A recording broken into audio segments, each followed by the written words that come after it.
আসসালামু আলাইকুম। আমার চ্যানেলে আপনাদের সকলকে স্বাগত। আওয়ামী লীগের কার্যক্রম যখন নিষিদ্ধ করেছে তার পরবর্তী সময়ে অনেক বিশ্লেষক অনেক আলোচনা করেছে, সকলেই বলেছে যে আওয়ামী লীগের কার্যক্রম নিষিদ্ধ করে কারণে ডক্টর ইউনূস সরকার অনেক কোণঠাসায় অবস্থায় আছে। কিন্তু আওয়ামী লীগের কার্যক্রম নিষিদ্ধের মেইন রিজনটা কি এবং ভিতরে আর কি কি কাহিনী আছে সে বিষয় নিয়ে আজকে আলোচনা করব। সম্পূর্ণ ভিডিওটি দেখলে ক্লিয়ার হয়ে যাবে।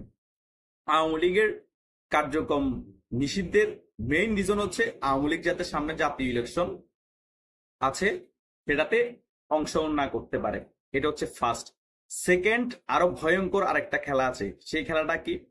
কিছুদিন পরে আপনারা দেখতে পাবেন জাতীয় পার্টিকে আওয়ামী লীগের দোসর হিসেবে চিহ্নিত করে নিষিদ্ধের দাবিতে নামবে জামায়াত ইসলামী, এনসিপি, আরো ইসলামিক অনেক দল। কিছুদিন আগে তো জিএম কাদেরের বাসায় আক্রমণ করেছে, এটা সকলেই অবগত আছেন। এবার অনেকে প্রশ্ন করতে পারেন কেন জাতীয় পার্টিকে নিষিদ্ধের দাবিতে নামবে।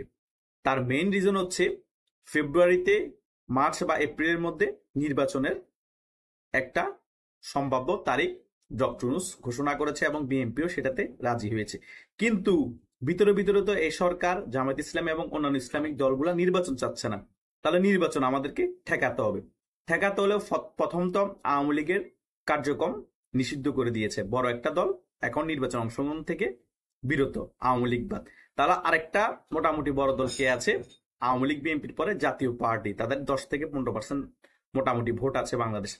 তাহলে জাতীয় পার্টিকেও সরাতে হবে। তাহলে জাতীয় পার্টিকে নিষিদ্ধ করার জন্য আন্দোলন নামলে এই সরকার জাতীয় পার্টিকেও কার্যক্রম নিষিদ্ধ বা দল হিসেবে নিষিদ্ধ করে দিবে। তাহলে আওয়ামী লীগ আর জাতীয় পার্টি বাদ।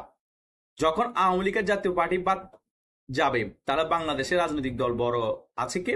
জামাত ইসলাম, বিএনপি, আর এখন কিংস পার্টি হিসেবে এনসিপি আবির্ভাব ঘটতেছে।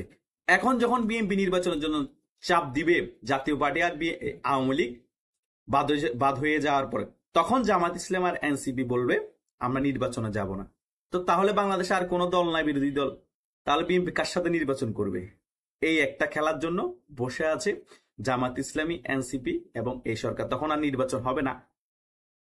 এই দেখেন, এটা কত সূক্ষ্ম মাথায় তারা প্ল্যান করে রাখছে। 100% দেখবেন এই খেলাটা তারা নির্বাচন আগ মুহূর্তে খেলবে, তখন বিএনপি এদের পাতানো ফাঁদে পড়ে যাবে, দেশে আর নির্বাচন হবে না, গোলযোগ পরিস্থিতি হবে। অলরেডি আজকে আমেরিকা ইরানে হামলা করে পরমাণু 3টে স্থাপনা ধ্বংস করে দিছে। তৃতীয় বিশ্বযুদ্ধের পরিস্থিতিও পুরো বিশ্বে তৈরি হয়ে গিয়েছে, মিডল ইস্ট থেকেই উৎপত্তি হতে পারে। আর বাংলাদেশেও এর প্রভাব পড়বে, বাংলাদেশের আশেপাশে সীমান্তের প্রভাব পড়বে। এই সকল বিষয়, আবার করোনা মহামারীও বেড়ে চলেছে। এই সকল আনুষঙ্গিক বিষয় দেখিয়ে ডক্টর এমনি নির্বাচন দিবে না।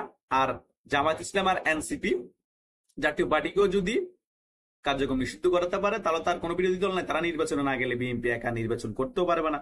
এভাবে করে নির্বাচনটা আটকে থাকবে। এই খেলাতেই তারা এখন আগাচ্ছে। বিএনপি কতটুকু পারদর্শী বা এই খেলা থেকে তারা নিস্তার পাবে কিনা সেটা বোধগম্য না আমার।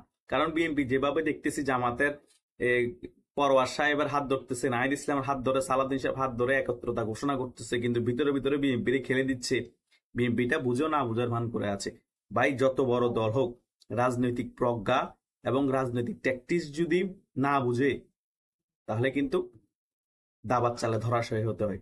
সেই ধরাশায়ী করার জন্য এনসিপি, ডক্টর ইউনূস, জামাত ইসলামী বসে আছে। কারণ বড় কোনো দল ফিল্ডে না থাকলে, শক্ত প্রতিপক্ষ ফিল্ডে না থাকলে, তারাই এখন বিরোধী দল হিসেবে থাকবে। জামাত আর এনসিপি তারাই নির্বাচন অংশগ্রহণ না করলে বিএনপি একা কি ঘাস কাটবে? নির্বাচন কার সাথে করবে? করতে পারবে না, আর কোনো দলই নেই।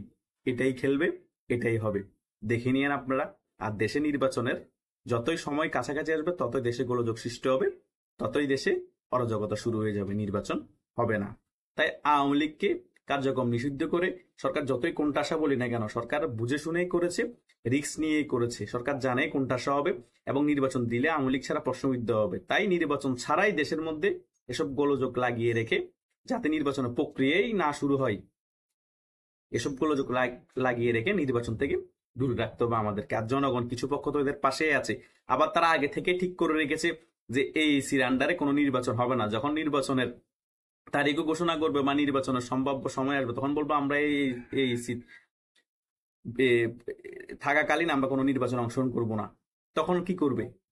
এটাও একটা রিজন শুরু হয়ে যাবে, কারণ তখন জাতীয় পার্টি না আওয়ামী লীগও না আবার এই আন্ডারে নির্বাচন করবে না। অনেক আগে থেকে আন্দোলন করতেছে এনসিপি, জামায়াত ইসলামীও তখন এনসিপির সাথে একত্রতা ঘোষণা করবে, তখন এই আন্ডারে নির্বাচন হবে, আবার নতুন ইসি নিয়োগের সময় চাইবে, নতুন ইসি নিয়োগ হবে, তারপর আবার আরো 6 মাস 1 বছর চলে যাবে। এভাবে করতে করতে নির্বাচন শুধু ডিলে হবে, এনসিপি আরো সংগঠিত হবে, জামাত আরো শক্তিশালী হবে, বিএনপি এসব অপকর্মের কারণে, আরো বিভিন্ন চাঁদাবাজি টেন্ডারবাজির কারণে, নিজেদের দলাদলির কারণে আরো জনগণের কাছে কালার হবে।